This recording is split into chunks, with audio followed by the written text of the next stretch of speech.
A day in my life as a borikat nga di mi karon sa kuan.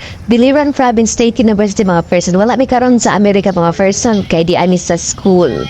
Ang person kay gapaindo niya na meet din niya iyang bagong classmate na person. So siyempre, pa ba siya ka na? Nag-asa siya permission kung pwede ba siya mag-vlog daw. See, namatala siya kung asa ko ng iyang room mga person. So, sakto ra pud kay nakitudlo ni iyang friend, new met friend. See, mo din yung gitsura sa kuan mga person.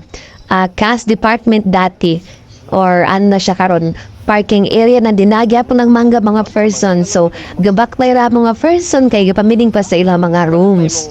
Mga room, respective room mga person. So, dasulti gamay, chika gamay ko. Unsa tayo may tabu for today's video or for today's event mga person.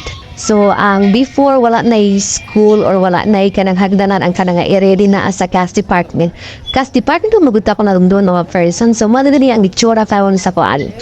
Sa Biliran Province State University paadtog oval ang mga person.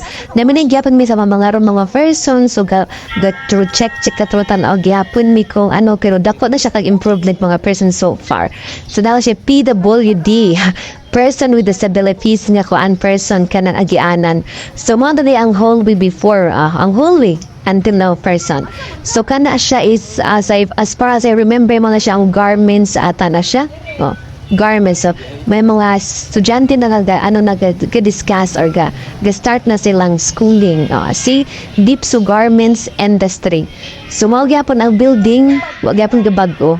Slight lang. Siguro ang pintan, pero ang flooring, just the same mga person. See, mo ang nursing ba na siya? See, basta dati ko na siya cast department. That's it for today. Have a good day. Thank